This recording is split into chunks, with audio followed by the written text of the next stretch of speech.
Chaile time.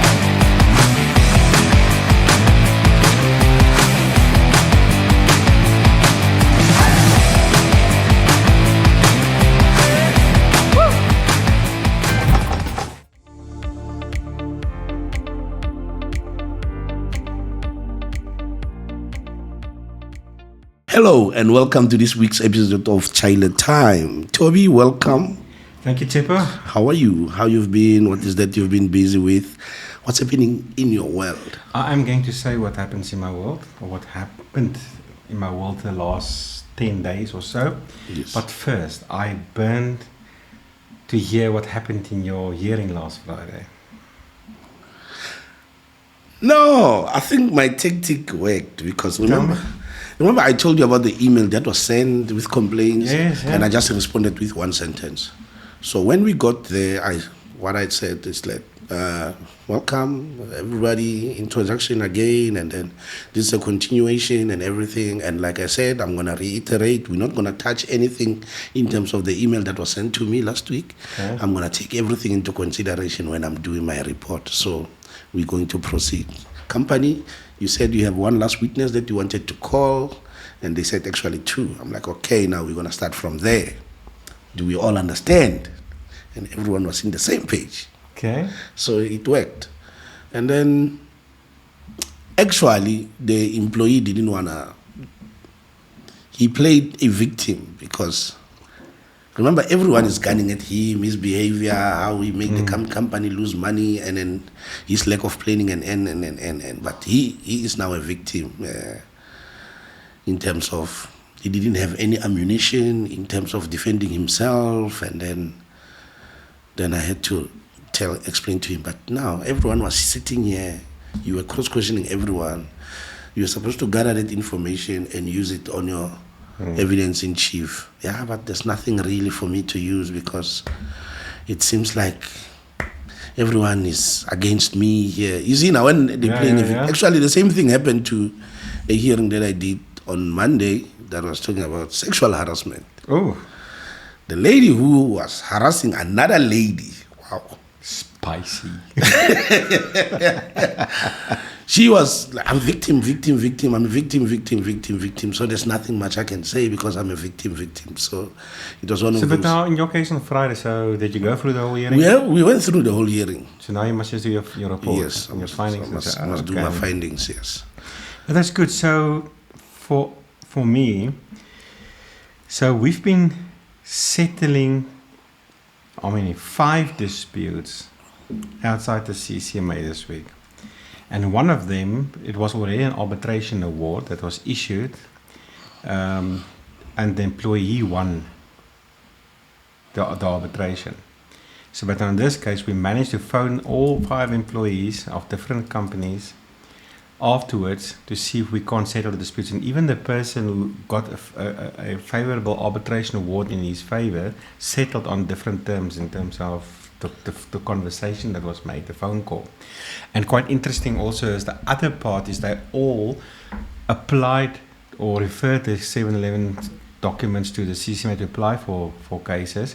And when they were phoned, every single one of them actually settled the disputes, even with us having to go to the CCMA. So I think it was a good week. It just goes to show that a dispute can be settled at any time, before going to CCMA, even after the arbitration award. Especially now, if it is that kind of award that speaks about retrospective reinstatement, because that is the one. So the employer said, listen, we'll pay you the money, which wasn't a lot, but please don't come back. And the guy said, thank goodness, I don't want to come back. I don't want to come back. So he just took the money and signed a settlement agreement. So somehow there was a mutual feeling in terms of the trust relationship. And that on its own, it worked on both parties' favor because if trust cannot be restored, then it's another problem because you see, by the time you get dismissed, you feel like fighting as an employee. Yes. You want your job back or whatever the case may be.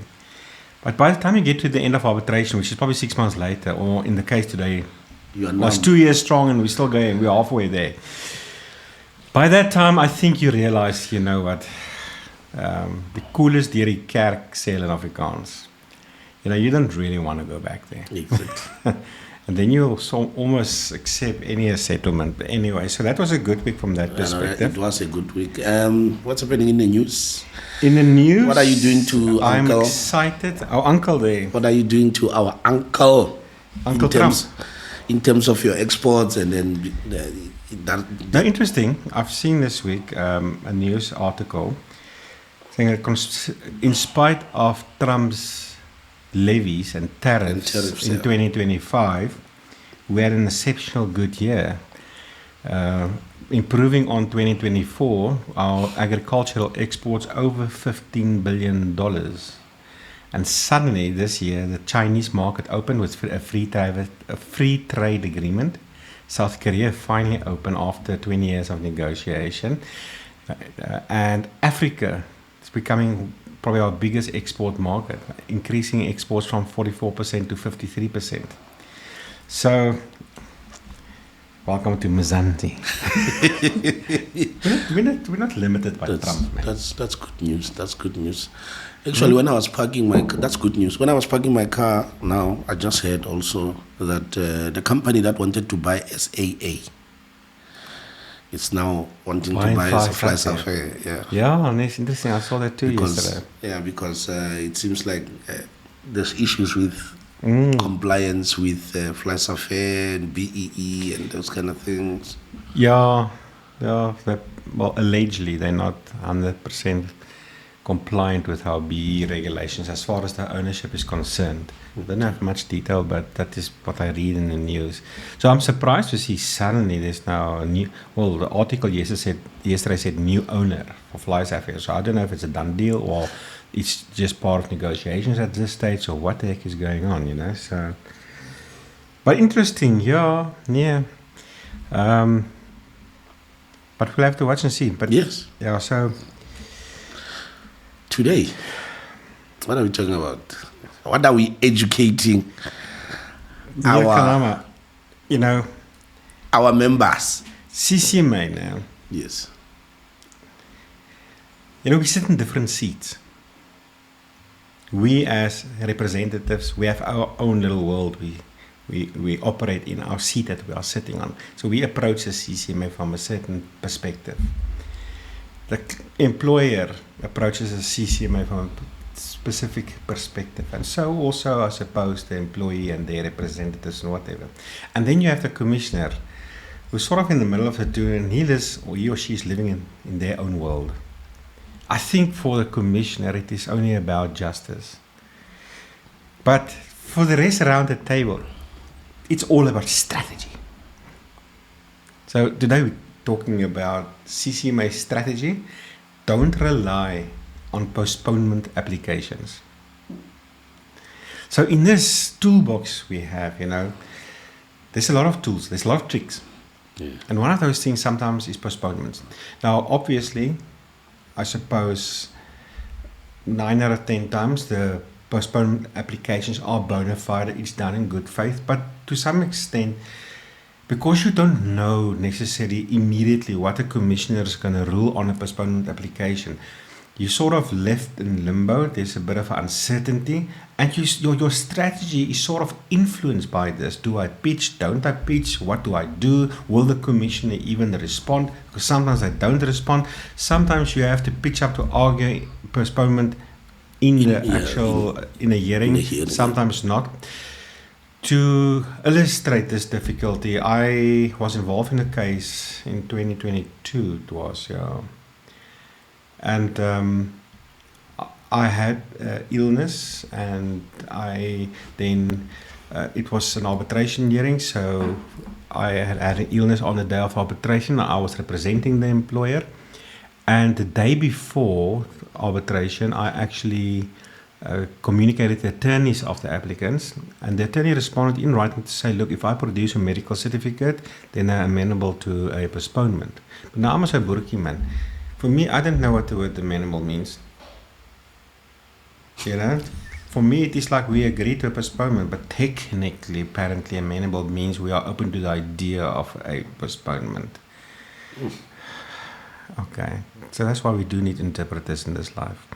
But anyway, so I produced a medical note, And then I still thank the person for agreeing to a postponement and send it to the CCMA and whatever. So we didn't pitch. They pitched.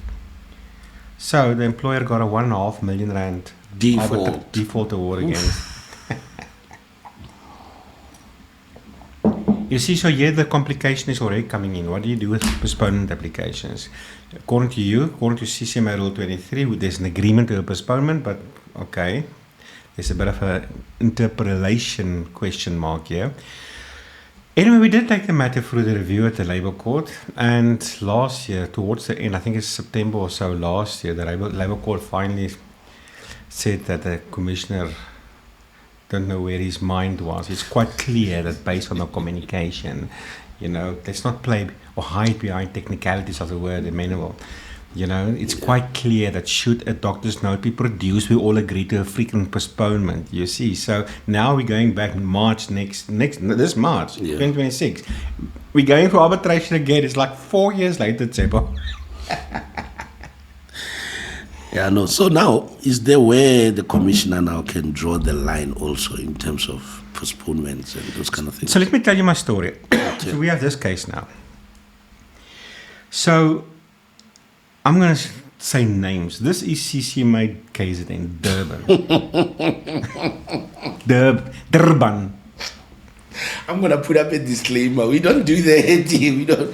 We don't drop names. They're a public organization. We can name and shame them.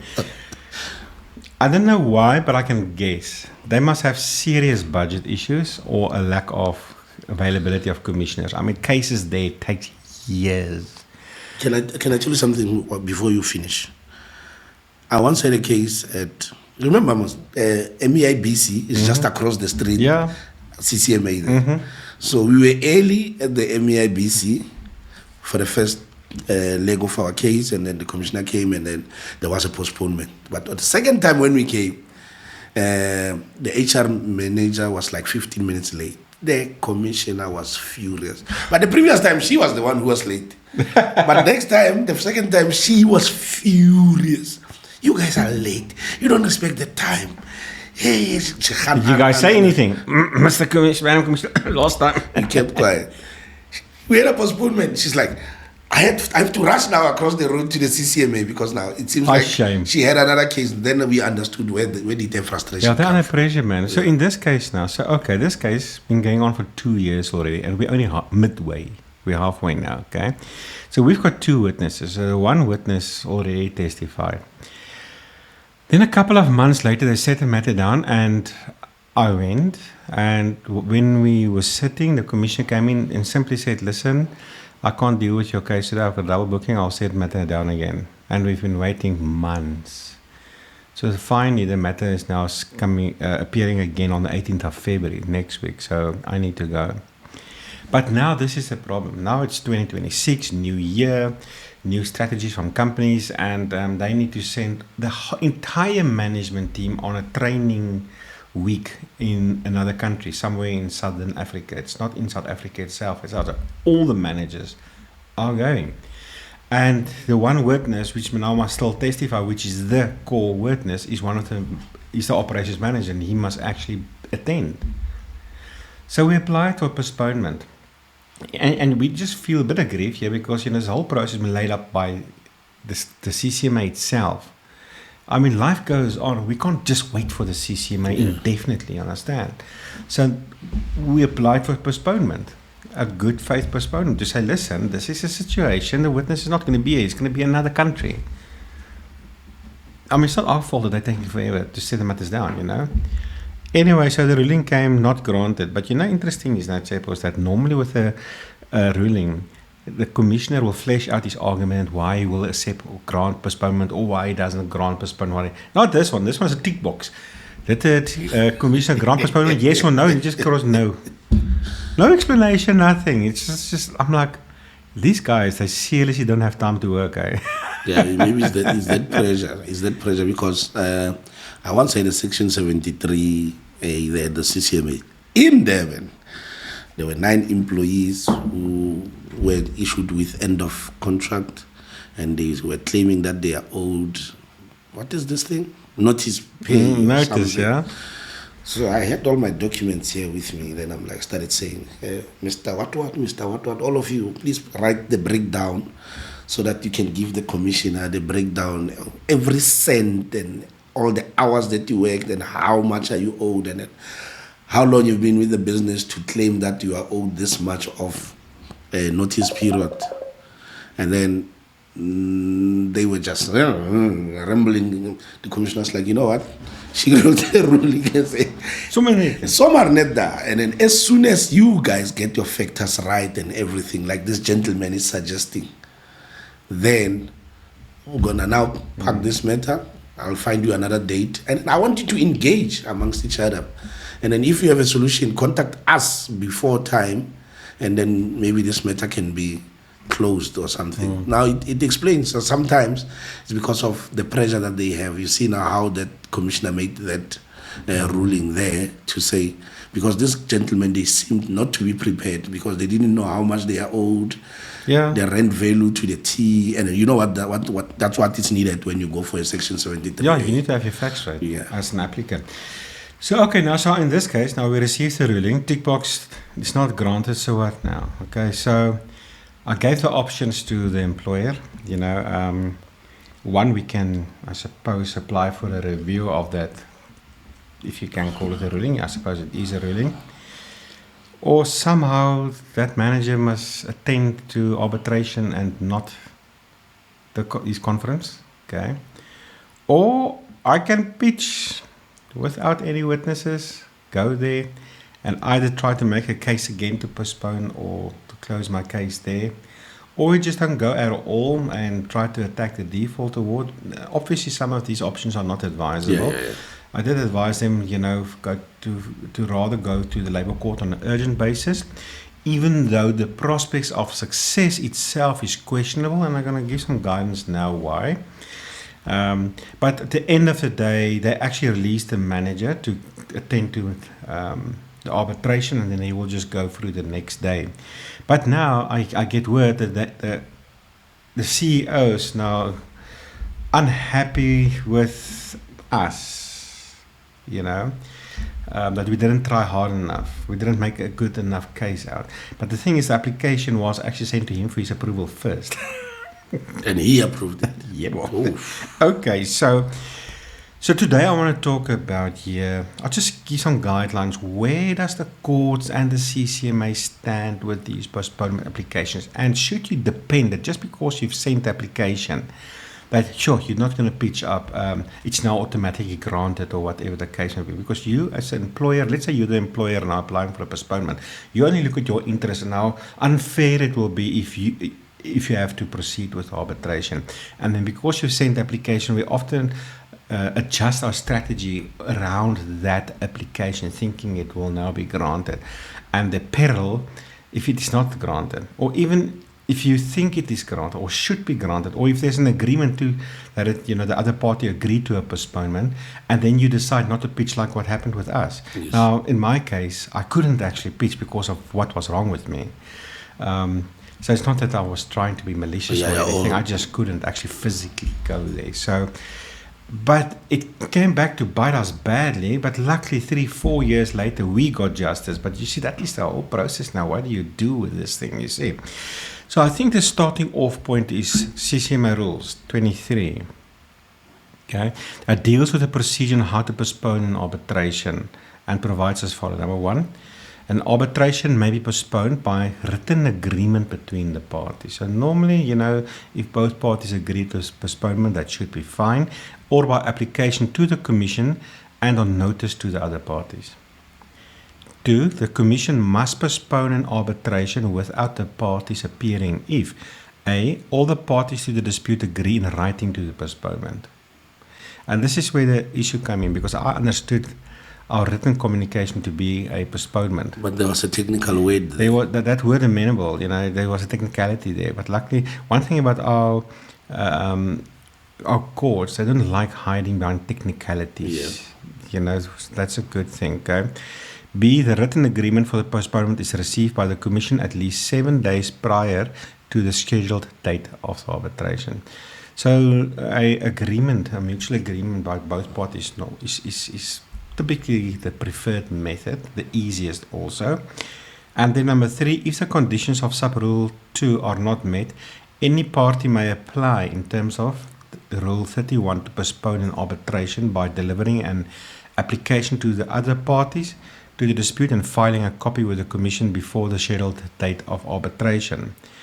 After considering the written application, the Commission may, without convening a hearing, postpone the matter or convene a hearing to determine whether to postpone that matter. So, in terms of CCMA rule, there's a whole specific template, I want to say, a procedure of how to complete this application. It is not just an email that you send to the CCMA. There are rules on how to structure that application. But then the Commissioner can decide, and this is a bit of an ambiguity here, because here it says that the Commissioner can, without convening a hearing, postpone the matter or convene a hearing to determine whether he should postpone the matter. And sometimes you don't hear from the Commission, then you're in limbo, and like, what now?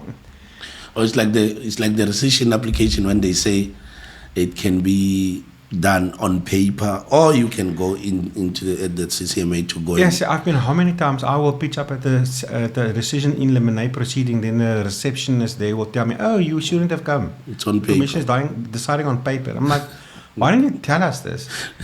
But now what I do is when there's in limine like that, I phone in advance. Are we coming or are we staying? Because you don't always hear from them. Yeah.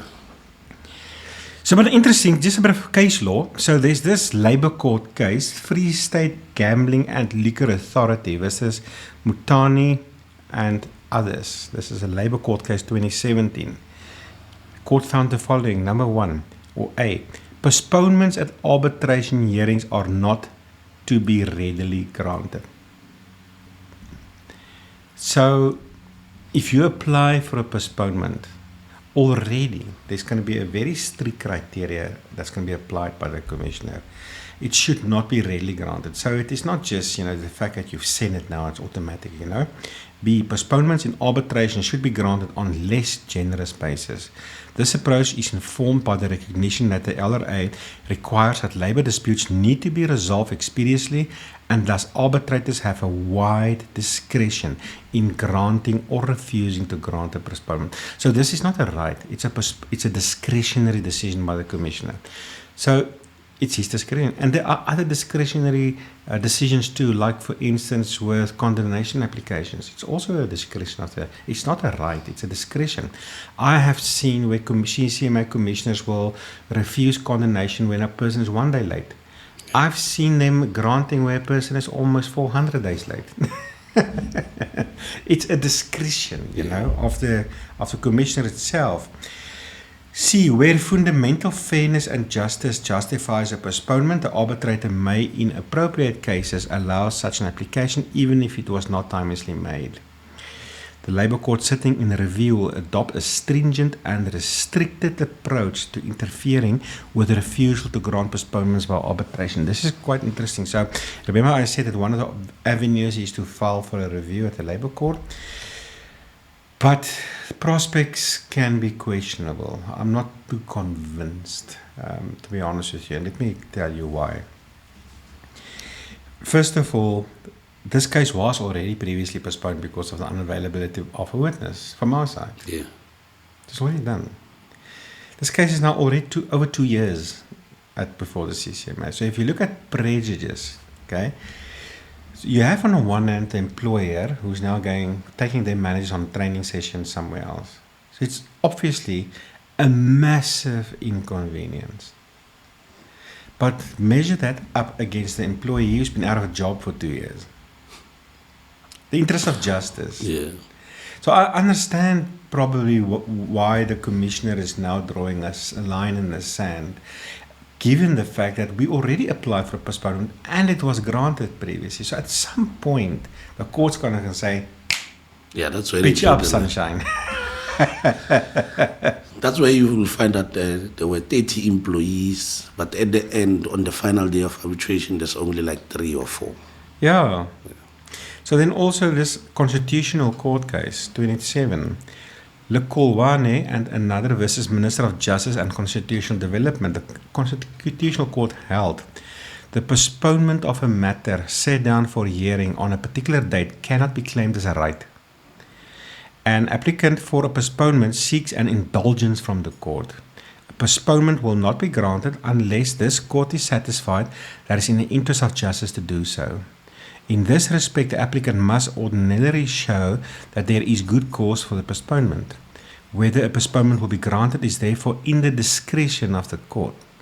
In exercising that discretion, this court takes into account a number of factors, included but not limited to whether the application has been timeously made, whether the explanation given by the applicant for postponement is full and satisfactory, whether there is prejudice to any of the parties, whether the application is opposed, and the broader public interest. So these are the facts. So an employer cannot, or an employee who's applying for a postponement cannot depend on the fact that you, in your mind, feel you've got a good reason, therefore it will automatically be granted. You have to take the prejudice of both parties into consideration, the full context, and also remember that our labor dispensation encourages speedily resolution of disputes. It's been going on for over 2 years already, Chaile. Technically, if a commissioner can never draw a line in the sand, technically, postponements can run indefinitely. There will always be a reason why a witness can't come. And just by the way, we have a strong case in this case. I don't doubt the case, the merits of the actual case. They are good. Yeah, no, it's good. No, Okay. I don't think there's any unfairness or anything. It is just a matter of this thing taking forever now, you know? That's understood. So now, just educate me here a bit. In postponements like this, where does now the commissioner will be like, but now let's include cost.